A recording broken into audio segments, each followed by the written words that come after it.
শিক্ষার বাতিঘর আল আজহার বিশ্ববিদ্যালয় যে মাটির বুকে প্রতিষ্ঠিত হয়েছিল, সেই মাটি হল ইতিহাস, ঐতিহ্য আর সৌন্দর্যের লীলাভূমির দেশ মিশরে অবস্থিত।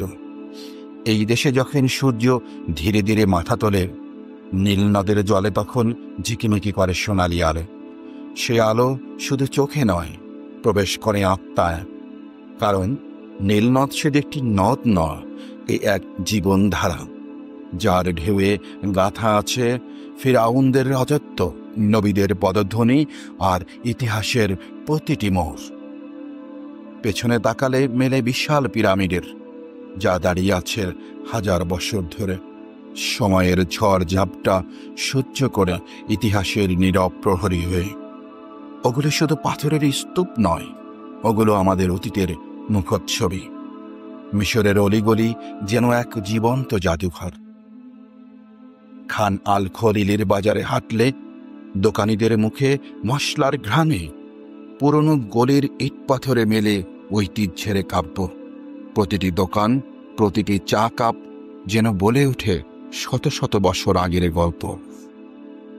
আর মরুভূমিতে যখন সূর্য ঢলে পড়ে, এক অদ্ভুত নীরবতা নেমে আসে সেই বালুকা বেলায়।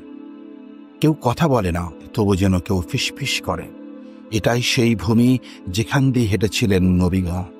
মিশর তখন হয়ে ওঠে এক আধ্যাত্মিক মিলন মঞ্চ, যেখানে অতীত আর বর্তমান হাত মিলিয়ে চলে ভবিষ্যতের দিকে।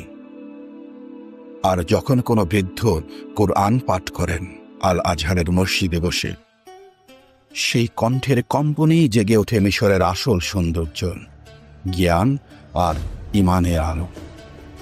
মিশর এটা শুধু একটা দেশ না, এটা এক অনুভব, এক আত্মার আরাধনা।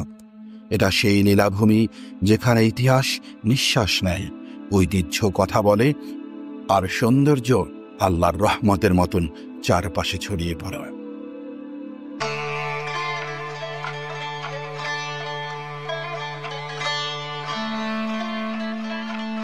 ইতিহাসের স্রোতে বহু প্রতিষ্ঠান হারিয়ে যায়, কিছু নাম থেকে যায় চিরন্তন। তেমনি এক নাম হচ্ছে আল আজহার বিশ্ববিদ্যালয়। মিশরের বুকে গড়ে ওঠা এই প্রতিষ্ঠান শুধু একটি বিশ্ববিদ্যালয় নয়, এটি এক ঐতিহাসিক আন্দোলন, এক আধ্যাত্মিক আলো, সুস্থ চিন্তার বিপ্লব। আল আজহারে পড়েছেন বিশ্বের অসংখ্য প্রখ্যাত ইসলামী চিন্তাবিদ। আজহার শিক্ষিত স্কলাররা শান্তির বার্তা নিয়ে কাজ করছেন ইউরোপ, এশিয়া, আফ্রিকা ও আমেরিকায়। তাদের বক্তব্য মধ্যপন্থার, সহনশীলতার ও শুদ্ধ আকীদা ভিত্তিক।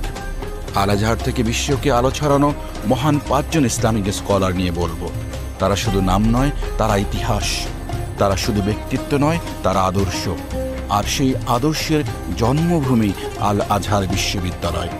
দীর্ঘ হাজার বছরের জ্ঞান চর্চা আর দিনের আলো ছড়ানোর এক গৌরবময় প্রতিষ্ঠান। সেখান থেকেই উঠে এসেছেন কিছু মহান স্কলার, যারা বদলে দিয়েছেন বিশ্ব মুসলিম চিন্তা চেতনার ধারা। আহমদ আল তৈয়ব বর্তমানে গ্র্যান্ড ইমাম, ইসলামী সহনশীলতা, আধুনিকতা আর আন্তধর্মীয় সংলাপের এক বলিষ্ঠ মুখপাত্র। তার নেতৃত্বে আল আজহার বিশ্ববিদ্যালয় আবারও বিশ্বমঞ্চে উঠে এসেছে ন্যায়, শান্তি ও জ্ঞানের প্রতীক হিসাবে। মুহাম্মদ সৈয়দ তান্তাউই ফিকের গভীরতা আর আধুনিকতার চেতনার সমন্বয়কারী। তার ব্যাখ্যা ও ফতোয়াগুলো সহজভাবে ইসলামকে আধুনিক সমাজে ব্যাখ্যা করেছে যুক্তি ও রহমতের আলোকে। ইমাম আব্দুহ ইসলামী নবজাগরণের স্থপতি। যুক্তিবাদী চিন্তা, ইস্তিহাদের পুনর্জাগরণ আর শিক্ষার সংস্কার সব কিছুর পেছনে তার অনন্য অবদান রয়েছে। তিনি বিশ্বাস করতেন ইসলাম পিছিয়ে নেই, পিছিয়ে আছে তার অনুসারীরা। আলী গোমা মিশরের প্রাক্তন গ্র্যান্ড মুফতি। তার ফতোয়া, গণদাওয়াহ এবং সাধারণ মানুষের কাছে ইসলামের দয়া ও বাস্তব দিক তুলে ধরা প্রচেষ্টাকে তাকে করেছে অনন্য। তিনি ছিলেন সে কণ্ঠস্বর যা মানুষকে দিনের কাছে টেনেছে ভয়ে নয়, বরং ভালোবাসার মাধ্যমে। ইউসুফ কারজাভি ফিকুল আওয়ালিয়াত বা অগ্রাধিকার ভিত্তিক ফিক ধারণার প্রবর্তক। ইসলামী অর্থনীতি, সামাজিক ইনসাফ ও আধুনিক ইসলামী চিন্তার বিকাশে তার অবদান ইতিহাসে স্বর্ণাক্ষরে লেখা থাকবে। তার লেখনী মুসলিম তরুণ প্রজন্মের দিক নির্দেশনায় আলোর মতন কাজ করেছে। তারা আমাদের অতীত, তারা আমাদের ভবিষ্যৎ। তারা প্রমাণ করেছেন আল আজহার বিশ্ববিদ্যালয় শুধু একটি বিশ্ববিদ্যালয় নয়, এটি একটি দীপ্ত বাতিঘর, যা শতাব্দীর পর শতাব্দী ধরে আলো ছড়িয়ে যাচ্ছে গোটা বিশ্বে। আসুন আমরা তাদের দেখানো জ্ঞানের পথে হাঁটি।